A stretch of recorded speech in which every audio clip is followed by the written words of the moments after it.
Well, political analysts say that serving divorce papers is not on the cards for the ANC as well as the DA corporation. Well, this comes as the parties have failed to meet each other on the key issues, including, of course, their failure to have consensus on the adoption of the 2025-26 fiscal budget, which forced then the reversal of the 0.5% VAT increase. And the parties, however, have reaffirmed their commitment to working together for the betterment of all South Africans under GNU. Let's now welcome political analyst Bongani Mahlangu, who joins us now as we look at the ANC and DA meeting that we are still understanding is set to take place today over the reversal of the VAT increase by Treasury. Bongani, great to have you with us. Good afternoon. So this meeting of the ANC and the DA, I mean, we know how both parties actually feel about the other if we judge from the recent public utterances. But just yesterday, Helen Zille said that the ANC offered them this out-of-court settlement but did not want them to talk about it publicly. Well, I suppose the ANC was holding its joint briefing to damage control yesterday, but clearly the gloves are simply off. That's true. I think we've known that for quite some time, because what has been happening actually, it's a series of political battles with every opportunity being used to get one over the other. And then the war will be concluded when we go to the next election, or when the next electoral cycle comes to town. That's when we'll know who has been doing well with regards to these political battles.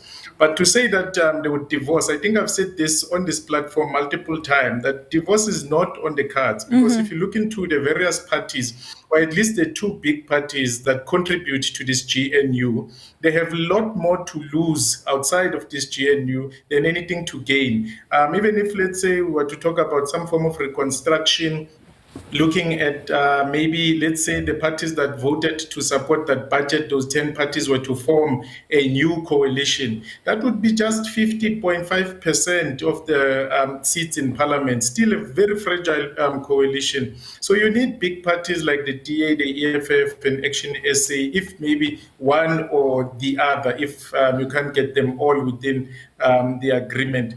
So these things will continue, but it's also important to remember why it started in the first place, especially when it comes to the budget, is that one, it's the ANC that initially went outside of the GNU, outside of the coalition, to mobilize support for the budget.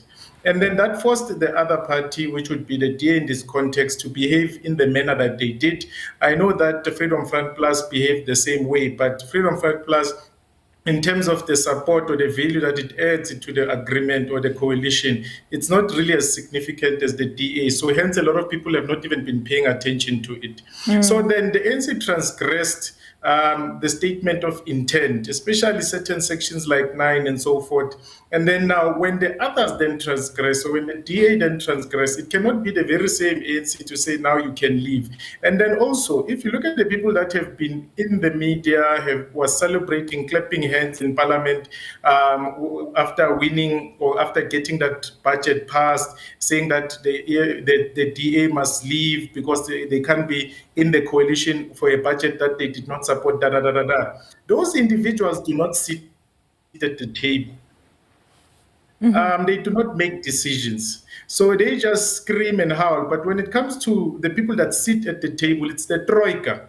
And the troika here is some leaders in the ANC, some leaders in the DA, and big business in South Africa. Those are the decision makers, not the howlers. You know, you raise a very important point there, Bongani, because the ANC has a difficult task now of either reconfiguring the GNU without the DA, who have blatantly said they will not leave. And if they do succeed in doing this, how do they navigate the VAT impasse without the DA? You saw the utterances by the parties at the joint press, some very scathing on the DA, calling them an extortionist party. Exactly. So now it's an issue of ability versus incentive. Yes, the ANC might be able to reconfigure in one way or the other, but do they have an incentive to do so? They do not. I think one is the point that you have just raised, that now to get the new proposal adopted, you need the DA to agree. Absolutely. Again, if the DA does not agree or they cannot agree with each other, it would force again the ANC to go and seek for support outside of the structure. Now that it will be following the precedents that they're trying to move away from. So that would be as good as a collapse. So then they need to agree. And then the DA also has to be matured here. You cannot come to such a negotiation and say that amend certain acts or certain bills and so forth in order to mobilize or get my support. That is unfair, because that political battle, you must just agree that you have not won. For instance, the NHI would have been signed before the 7th administration. That battle you lost. When it comes to the Bella as well and so forth and so on, maybe battles you can try to negotiate something out of is the SABC Act or the SABC bill and other bills that have came within this 7th administration of Parliament. So they must just also be matured. But what I do foresee is that one way or the other, they will find each other as they found each other now for the out-of-court settlement and also deciding on a way forward.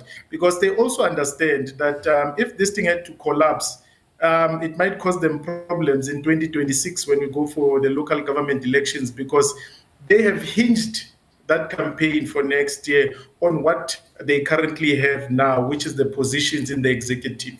You know, Bongani, I want to bring you to this also very important point in terms of public trust for both the DA as well as the ANC. And looking at all these developments that have now led us here, as you've rightfully just pointed out, we are heading to those all-important local government elections. But what do you think is going to happen in terms of trusting each other should the parties continue under the guise of being united in the GNU going forward, just to, I suppose, salvage the situation until, of course, the next elections?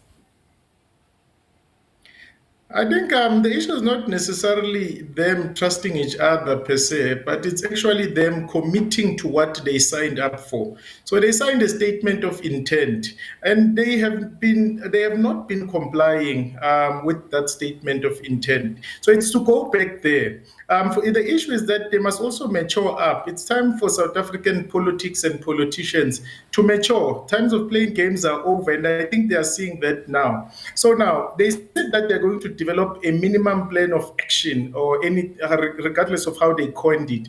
Where is that? They said that they're going to establish a clearinghouse that would assist them in cases such as this one, where they do not agree with each other. Where is that? So that is an issue of non-compliance with a contract that they've signed with each other, regardless whether that contract can be enforced or not. But it's that very same contract that says to me and you that we can trust them. So regardless if they trust each other, but we can trust them because they can keep to what they have signed up for, that they drafted together. So now it's time for them to mature up. It's time for them to ensure that there is 100% compliance with what they agreed with. They said there in the very same contract that they had signed that when they do not agree, there will be certain mechanisms that they employ in order to deal with deadlocks. They must then employ those and not go outside of their marriage and make noise and so forth.